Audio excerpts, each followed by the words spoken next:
I'm going to start reviewing Unit 2. I'm going to go through 2.1 and 2.4. These are pretty basic sections, so I'm going to go pretty quickly. You're free to go back and replay any that you have questions about. So this picks up where we left off. If you're looking at your textbook, you're in chapters 8 and 9. That covers all of this type of chemical bonding.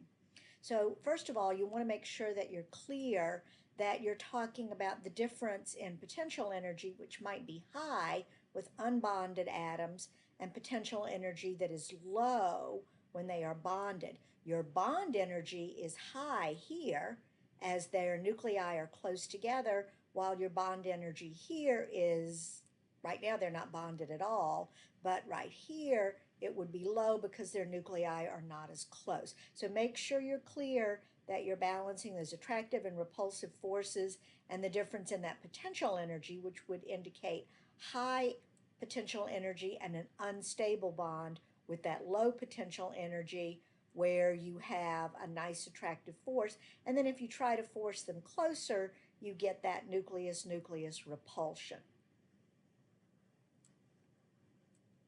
Your driving forces for forming these bonds would be to form very low potential energy, very stable compounds. We're looking again at those orbitals overlapping and bringing your nuclear centers close together. You're trying to also gain that noble gas electron configuration, which will lower your potential energy. And later, when we get into thermodynamics, this would increase the entropy of the surroundings because it would be releasing heat as that bond forms. So in the last video, I talked about the two extremes. You've got your ionic, a transfer, and a covalent, the sharing. So we're moving towards the covalent bonding, which will eventually lead us to Lewis dot structures and molecular geometry and molecular polarity and intermolecular forces. So when you're looking at bond types, you have covalent bonding here. Then between those two ions, you would have a transfer of electrons. That's where the 2 negative charge comes from, and those extra electrons are distributed around the sulfate ion to give it security and stability in its molecular structure. In the last set of notes, I talked about ionic character being where you have metals and non-metals. So anything with 50% ionic character will have an ionic bond. We talked about the transfer of electrons. We talked about low ionization energy with high electron affinity, so metals and non-metals. So if we watch the video, I'm not sure we can watch this video, but in this video, we would have the sodium atom transferring an electron to the chlorine. They would then acquire positive and negative charges, and they'd be pulled together by that electrostatic force of attraction to form that ionic bond. Coulomb's law, and we worked some problems in the last video on how you can compare that lattice energy in an ionic compound with your radius and your charge of your ion. So if you did not watch that video, please go back and make sure that you can pick out your stronger ionic bonding using Coulomb's law. Here we've got different size metal ions that are going to give you, so if you're looking at lithium, sodium, and potassium bonded with fluorine, chlorine, bromine, and iodine, you're really looking at hopefully getting your smallest cation with your smallest anion.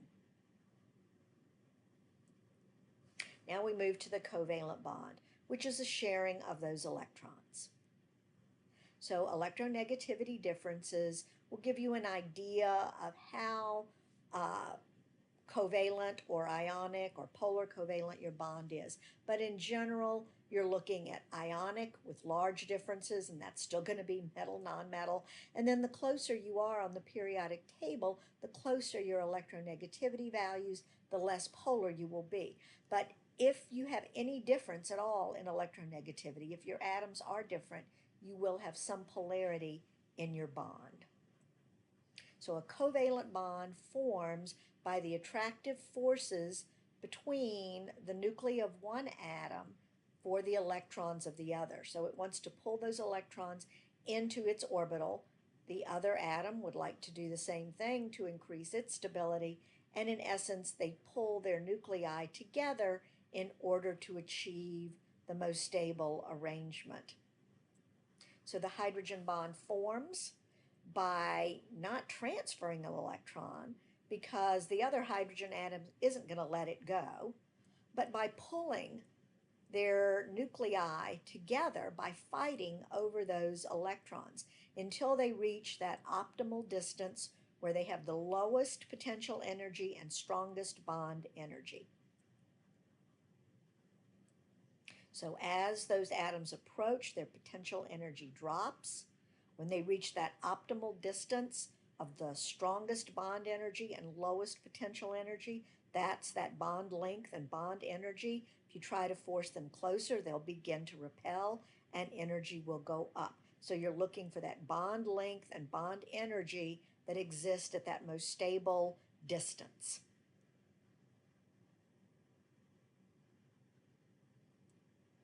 So we already know electronegativity is the tendency for an atom to attract electrons when it's bonded. So we're looking at how these atoms are going to share their electrons, and we've focused on fluorine being the most electronegative to give us a ranking of all of the other nonmetal elements. So no one is going to ask you for a scale or give you a scale. You're simply going to use your common sense and the location of those elements on the periodic table to determine the polarity of that bond. So interestingly enough, Linus Pauling gave us the idea of electronegativity. He also gave us a lot about Lewis dot structures and bonding and a lot of other chemistry. So electronegativity will also increase as your radius decreases and your electron affinity increases and your ionization energy increases. So you're going to pull the electrons towards you the smaller your radius. Okay. Of course, noble gases aren't going to form, but your fluorine. So the smaller your radius, the greater your electronegativity. So if there's no difference in electronegativity between your two atoms, the electrons are shared in the electron cloud equally, and that's considered a nonpolar bond. If you have a small difference in electronegativity, so the smaller atom pulls that cloud closer to it, that gives you a slight polarity in your bond, with the electrons residing around the more electronegative element to a larger degree.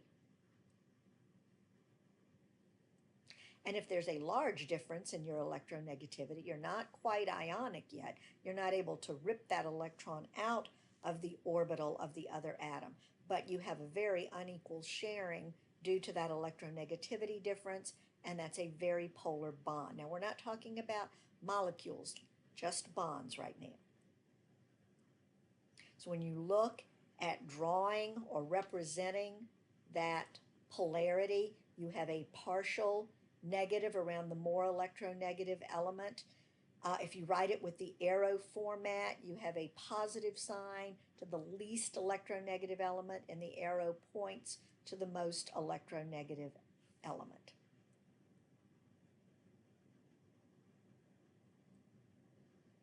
So the bond in HCl is polar because it has a positive and a negative end. It would line up in a magnetic pole with a positive and negative end. The polarity comes because the chlorine has a greater share of those bonding electrons. It's due to the fact that it has a higher electronegativity than hydrogen. Bond polarity can also be called dipole moment or just a dipole, two poles in your bond. So a nonpolar covalent bond would be equal sharing of electrons, identical atoms. A polar covalent bond, they're shared unequally, so that results in partial positive and negative charges, the negative being on the more electronegative element.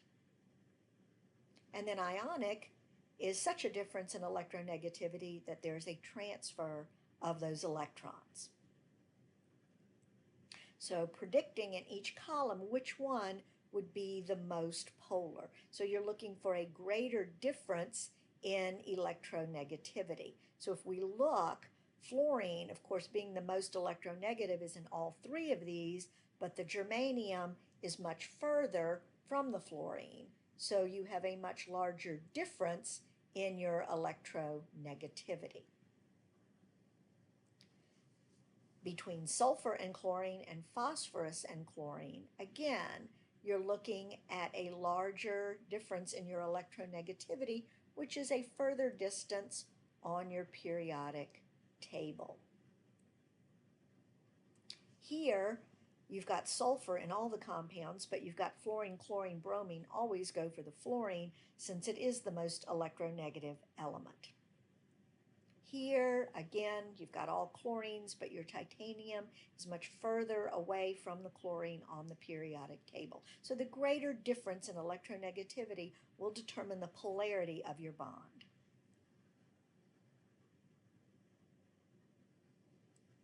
Bond length, okay, is going to be determined by the radius. So when you're looking at that bond length, so you're still looking at Coulomb's law for this. So differences in electronegativity, but also in that radius. That is going to tell you how you can get the electron clouds to overlap and bring those nuclear centers closer together. So the bond length in a covalent bond depends on the radius of those bonded atoms. The shorter the bond length, the closer the nuclear centers are, and the stronger the bond is. So if we're looking at HF and HCl and HI, we're still using Coulomb's law. So looking at HF would give us a shorter, stronger bond than HI due to the radius of that atom. Shorter the bond, stronger the bond energy.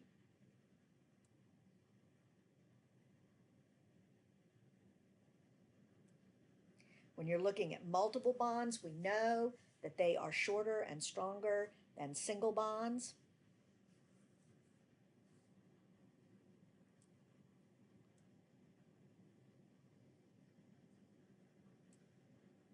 When we look at metallic solids, this is a different type of bonding.